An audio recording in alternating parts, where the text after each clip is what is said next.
من يضلله فلن تجد له وليا مرشدا وأشهد أن لا إله إلا الله وحده لا شريك له وأشهد أن سيدنا ومولانا محمدا عبد الله ورسوله الذي أرسل إلى كافة الناس بشيرا ونذيرا وداعيا إلى الله بإذنه وسراجا وقمرا منيرا أما بعد فقد قال الله تبارك وتعالى في كلامه المجيد وفي فرقانه الحميد فأعوذ بالله من الشيطان الرجيم بسم الله الرحمن الرحيم إن تجتنبوا كبائر ما تنهون عنه نكفر عنكم سيئاتكم وندخلكم مدخلا كريما صدق الله مولانا العظيم وصدق رسوله النبي الأمي الكريم ونحن على ذلك لمن الشاهدين والشاكرين والحمد لله رب العالمين اللهم صل على محمد وعلى آل محمد সবাই পড়েন كما صليت على إبراهيم وعلى آل إبراهيم إنك حميد مجيد اللهم بارك على محمد وعلى آل محمد كما باركت على إبراهيم وعلى آل إبراهيم إنك حميد مجيد الحمد لله والصلاة والسلام على رسول الله معزز محترم সম্মানিত মুসল্লিয়ানে কেরাম আল্লাহ জাল্লা শানুহু আম্মা নওয়ালুহুর আজিমুশ-শান দরবারে অন্তরস্থল থেকে হৃদয় নিংড়ানো ভালোবাসাময় অসংখ্য অগণিত শুকর ও সুজুদ হামদ সানা আদায় করছি যে মহান মুনিব মহান মালিকের অত্যন্ত দয়ায় মায়ায় ভালোবাসা এবং মেহেরবানিতে আজকের এই মহতি মজলিসে আল্লাহ পাকের একটি মহান হুকুম তথা মাগরিবের সালাত বা জামাত আদায় করার পরে আমরা বসতে পেরেছি আমল করার নিয়তে দিনই কিছু কথা বলার এবং শোনার সুযোগ পেয়েছি সেজন্য আমরা প্রত্যেকেই রব্বুল আলামিনের কালিমাতুশ শুকর আদায় করে জোরে সোরে পড়ব আলহামদুলিল্লাহ। কি বলেন, এই মজলিসে উপস্থিত হতে পেরে আপনারা খুশি না বেজার? সত্যি খুশি? যদি খুশি হন তাহলে একটা সুসংবাদ গ্রহণ করেন। নবী করিম সাল্লাল্লাহু আলাইহি ওয়াসাল্লাম বলেন, যদি কোনো মানুষ একটা নেক আমল করে, ওই নেক আমলের পরে আরেকটা নেক আমলের যদি সুযোগ পায় তাহলে সে ধরেই নেবে যে তার পূর্বের নেক আমলটা মকবুল হয়ে গেছে।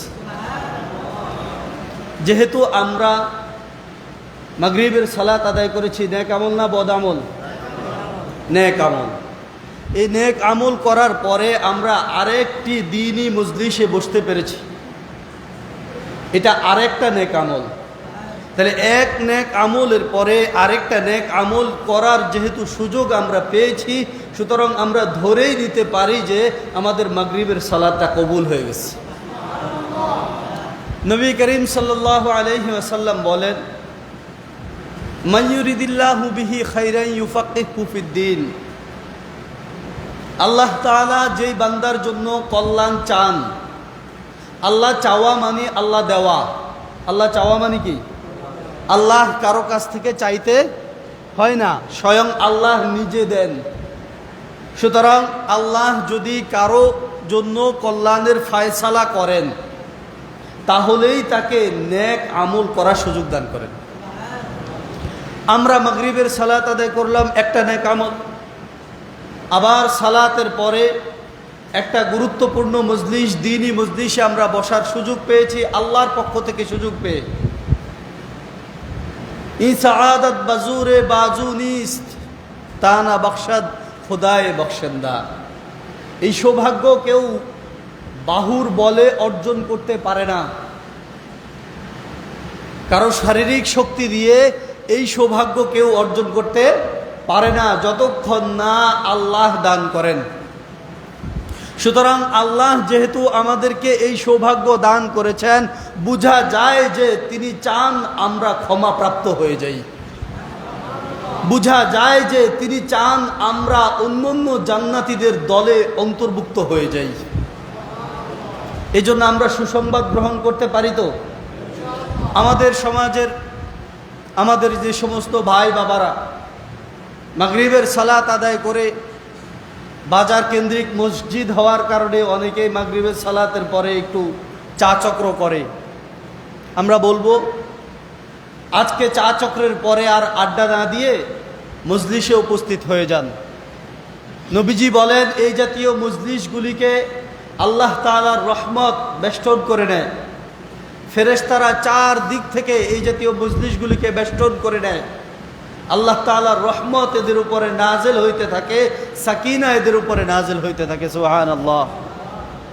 মুহতারাম হাজিরিন, আসরের নামাজের পরে আমাদের অত্যন্ত প্রিয় আমার ভাই মুফতি আয়াতুল্লাহ জামিল সাহেব খুবই গুরুত্বপূর্ণ নসিহত করেছেন, কথাবার্তা বলেছেন। আমাদেরই সন্তান, আমাদেরই ভাই, আমাদেরই ছেলে, এদের কাছ থেকে আমরা মায়া ভরা, দরদ ভরা, ভালোবাসা ভরা কথাগুলি পাব।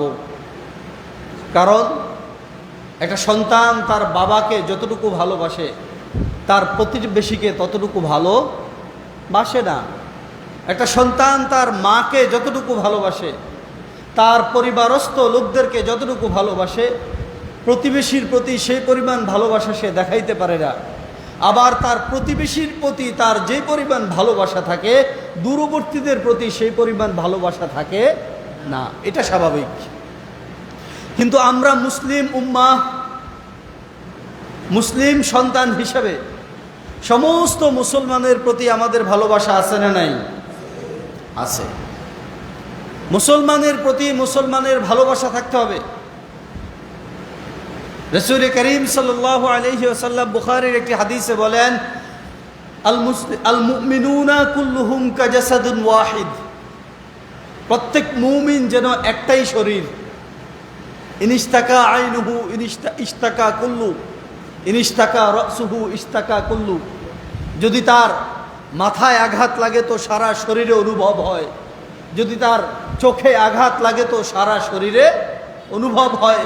পৃথিবীর শেষ প্রান্তে যদি কোনো মুসলমানের শরীরের মধ্যে অন্যায়ভাবে জুলুমের সাথে কোনো আঘাত লাগে তো এই প্রান্তের মুসলমানের অন্তরের মধ্যে সেটার ব্যথা অনুভব হবে।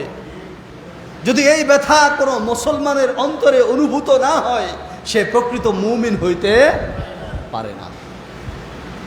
কিছুদিন আগে একজন দোকানদার ভাই বললেন যে হুজুর, আমি কোকা কোলার ব্যবসা ছেড়ে দিছি। আপনারা কোকা কোলা খান? এই যে কোকা কোলা জাতীয় এই যে 7 আপ, তারপরে ইসরায়েলি আরও যে সমস্ত পণ্যগুলি আছে, এগুলি কি আপনারা খান? হ্যাঁ, এই সমাজের মধ্যে কিন্তু অনেক মুসলমান এখনও আছে যারা বলে এর বিকল্প নাই। আরে আমরা বলি এটা খাইলেও কি না খাইলেও কি, এটা তো একটা বিলাসিতা। কি বলেন, পেপসি, কোকা কোলা, 7 আপ এগুলি খাইলে আপনার কি হবে আর না খাইলে বা কি হবে? এমন কি বিশেষ কোনো ক্ষতি হয়ে যাবে? এটা একটা বিলাসিতা। তারপরেও আপনার যদি প্রয়োজন হয় খান, তবে এমনটা খাবেন না যেটার মধ্যে মুসলিমের রক্ত মিশ্রিত আছে। একজন ব্যবসায়ী ভাই বললেন, হুজুর আমি কোকা কোলার ব্যবসা ছেড়ে দিছি, বাজারে গেলাম মোকাম করব, বললাম আমি কোকা কোলা নিব না। দোকানদার ভাই আমাকে বলতেছে যে কোকা কোলা আপনি নিবেন না কেন? কোকা কোলার কোম্পানিতে তো আমাদের অনেক মুসলমানও কাজ করে। এই জাতীয় খোড়া যুক্তি দেখানোর মতো লোক সমাজের মধ্যে নাই, আছে কিনা? এই জাতীয় খোড়া যুক্তি দেখিয়ে হলেও তারা চায় যে তাদের ব্যবসাটা অটুট থাকুক, ঠিক থাকুক, লাভটা ঠিক থাকুক। তুমি যদি তোমার এই সামান্য লাভকে ছাড়তে না পারো তো মুসলমানের প্রতি তোমার মায়া প্রকাশ পাবে কিভাবে? আরেকজন মুসলমানের প্রতি তোমার ভালোবাসা প্রকাশ পাবে কিভাবে? যদি তোমার অন্তর থেকে অন্য মুসলমানের প্রতি ভালোবাসা প্রকাশই না হয়, তাহলে তো তুমি যে পাক্কা মুসলমান এটা বোঝা যাবে কিভাবে? একজন মানুষ বলে যে আরে দাড়ি টুপি আর সুন্নতি লেবাস পড়লেই কি মুসলমান হয়, এছাড়া কি মুসলমান হওয়া যায় না? আমি বলি ওই গাছটাই পরিপক্ক বোঝা যায় যেই গাছ ফুল দেয়, যেই গাছ ফল দেয়। যেই গাছ ফুল দেয় না, যেই গাছ ফল দেয় না, এটাকে পরিপক্ক গাছ বলা যায় না। যদি তোমার ঈমান পরিপক্ক হয় তো তোমার মুখের মধ্যে নবীর সুন্নতের দাড়ি অটো চলে আসবে। যদি তোমার ঈমান পরিপক্ক হয় তো তোমার মাথায় নবীর সুন্নতের টুপি অটো চলে আসবে। যদি তোমার ঈমান পরিপক্ক হয় তো তোমার পকেটের মধ্যে নবীর মেসওয়াক, সুন্নতের মেসওয়াক অটো চলে আসবে। যদি তোমার ঈমান পরিপক্ক হয় তো তোমার লেবাসের মধ্যে নবীর সুন্নত অটো চলে আসবে। এটা কেউ আলাদাভাবে এনে দিতে হবে না। তোমার ঈমানের পরিপক্কতা বোঝা যাবে। গাছ যেরকম পরিপক্ক হলে বোঝা যায় যে তার মধ্যে ফুল আসছে, ফল আসছে, ঠিক তেমনি ভাবে মুমিনের পরিপক্কতা বোঝা যাবে যখন সে সুন্নতের উপর আমাল করতে থাকবে। মুহতারাম হাজিরিন, তেলাওয়াত করেছি একটি আয়াত। আল্লাহ পাক রব্বুল আলামিন বলেন, ওয়াল্লাযীনা ইয়াজতানিবুনা কাবায়িরা মা তুনহাউনা আনহু নুকাফির আনকুম সাইয়্যাতিকুম ওয়া নুদখিলাকুম মুদখালান কারীমা। যারা কবিরা গুনাহ থেকে বেঁচে থাকে, বড় বড় গুনাহ থেকে বেঁচে থাকে, আমি তাদের ছোট ছোট গুনাহগুলি মাফ করে দেই। অনুদখিলাকুম মুদখালান কারীমা, এবং তাদেরকে আমি উত্তম বাসস্থান অর্থাৎ সোজা সুজি জান্নাতে প্রবেশ করিয়ে দিই। আমাকে আলোচ্য বিষয় দেওয়া হয়েছে কবিরা গুনাহ। কবিরা গুনাহ এক দীর্ঘ আলোচনার বিষয়, লম্বা আলোচনার বিষয়। কিন্তু আপনারা সুসংবাদ গ্রহণ করতে পারেন যে আমাদের একজন মুহাদ্দিস ভাই মুফতি আরাফাত হোসাইন সাহেব, লক্ষ্মীপুর আলোর দিশারি ফাউন্ডেশনের সম্মানিত চেয়ারম্যান মুফতি আরাফাত ভাই আসছেন। এই জন্য আমি আমার আলোচনা থেকে দীর্ঘায়িত করব না। আমরা একটা নিয়মতান্ত্রিকভাবে আলোচনা এগিয়ে যাব। ভাই আসলে ইনশাল্লাহ আমি ছেড়ে দিব, কি বলেন? তো এই সামান্য সময় আপনারা একটু ধৈর্য সহকারে কথাগুলি শুনবেন। প্রথমত কথা হচ্ছে গুনাহ কি?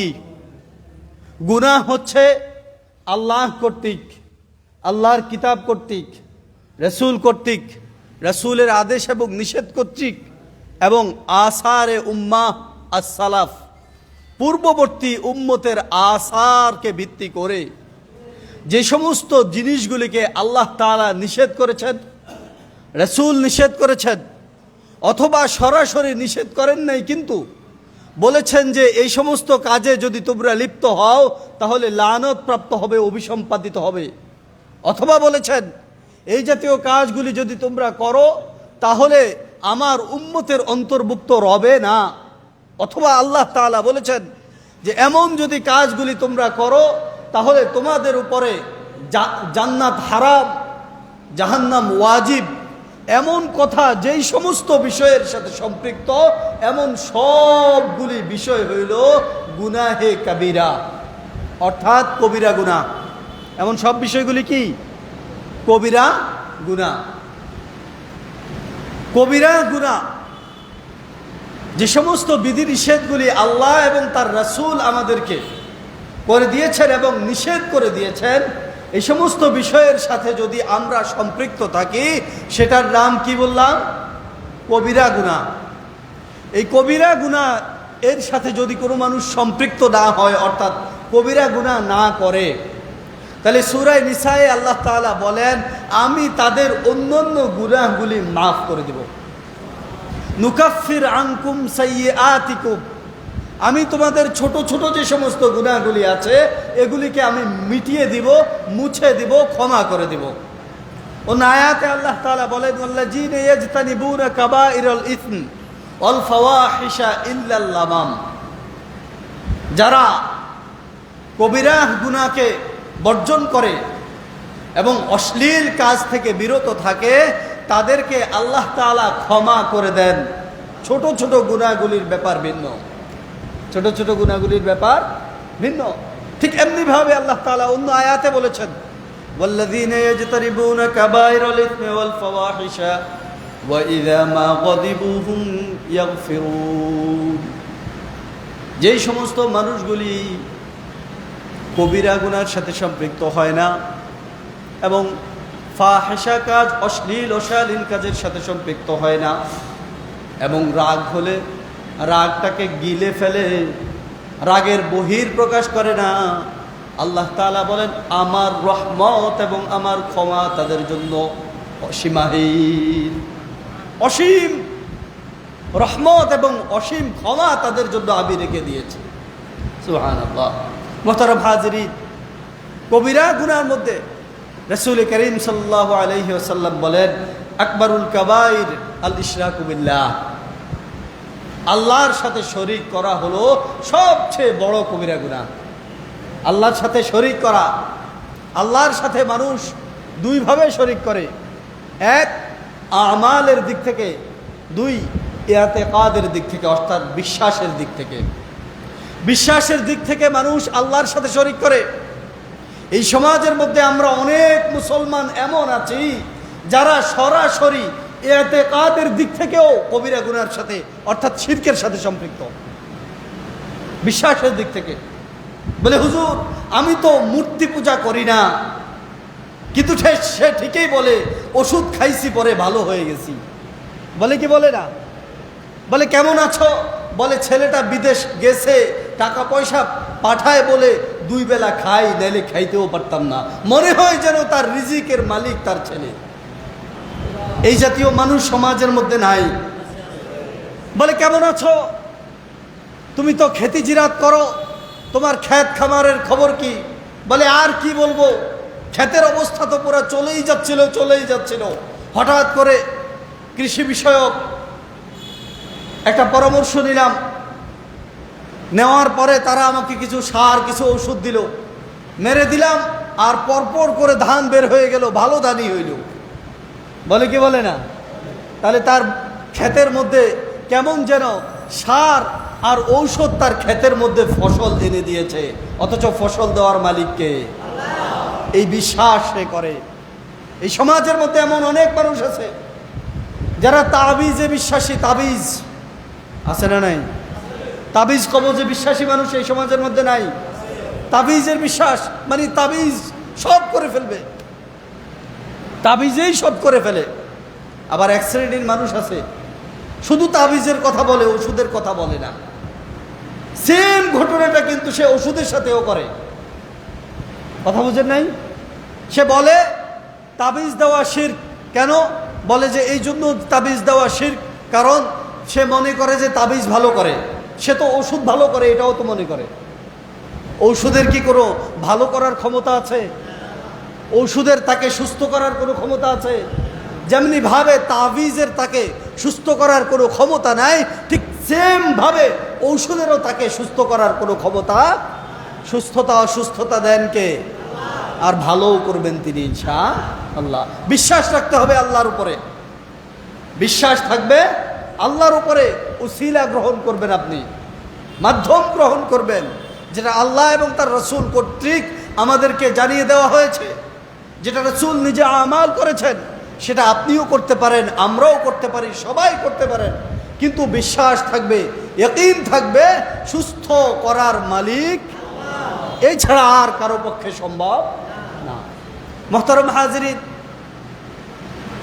আমালের দৃষ্টিকোণ থেকে অনেক মানুষ আছি আমরা শিরকের সাথে সম্পৃক্ত। বলে কিভাবে? বলে 5 ওয়াক্ত নামাজ তো পড়ে ঠিক, কিন্তু মনে মনে বলে যে আমি যদি নামাজ না পড়ি মানুষ কি বলবে। তাহলে সে কি আল্লাহর জন্য নামাজ পড়লো নাকি মানুষের জন্য নামাজ পড়লো? বলে হজ করে, বলে হজ করছো কেন? বলে হজ তো করা লাগে, টাকা পয়সা হয়েছে, যদি হজ না করি তাহলে মানুষ কি বলবে। আছে কিনা এই জাতীয় মানুষ সমাজের মধ্যে? হজ যদি না করি তো মানুষ কি বলবে। ওই 2 ব্যক্তি গেছে হজ করার জন্য, দুইজনই সৌদি প্রবাসী। তো সৌদি প্রবাসী 2 ব্যক্তি হজ করতেছে, বাইতুল্লাহর চারপাশে তাওয়াফ করতেছে। তাওয়াফ করতে করতে এক বন্ধুর সাথে আরেক বন্ধুর সাক্ষাৎ। বলে কেমন আছো? বলে ভালো আছি। আরে তুমিও তো সৌদি আরবে থাকো, আমিও সৌদি আরবে থাকি, দুজনে মিলেই হজ করলাম, কিন্তু বাড়িতে গেলে তো আমাদেরকে কেউ হাজী সাহেব হিসাবে জানবে না। বলে তো কি করতে হবে? বলে বুদ্ধি তো একটা আছে। বলে কি বুদ্ধি? বলে তু মরা হাজি বগো ইয়াদ মে তোরা হাজি বগো। চলো বাড়িতে যাব, বাড়িতে যেয়ে আমি তোমাকে সকালবেলায় দেখা হবে একবার, তোমাকে বলবো হাজী সাহেব কেমন আছেন। তোমার সাথে আবার আমার বিকালবেলায় দেখা হবে একবার, তুমি আমাকে বলবা হাজী সাহেব কেমন আছেন। এভাবে বলতে বলতে মানুষ জেনে যাবে যে আমরা দুইজন হজ করছিলাম। কথা বুঝছেন কি বুঝেন নাই? তোমরা হাজি বগো ইয়াদ মে তোরা হাজি বগো, তুমি আমাকে হাজি বলবা আর আমি তোমাকে হাজি বলবো, বাস এইভাবেই আমাদের প্রচার হয়ে যাবে যে আমরা হজ করেছি। তাহলে তার এই হজটা কি আল্লাহর জন্য হলো না হাজী সাহেব ডাক শোনার জন্য হলো? এই জাতীয় আমালগুলি করার মতো মানুষ সমাজের মধ্যে নাই। আল্লাহ বলেন ফাওয়াইলুল লিল মুসাল্লিন, ফাওয়াইলুল লিল মুসাল্লিন আল্লাযীনা হুম আন সালাতিহিম সাহুন আল্লাযীনা হুম ইউরাউন। এদের জন্য ধ্বংস, যারা কি করে তাদের নামাজের মধ্যে কি করে এই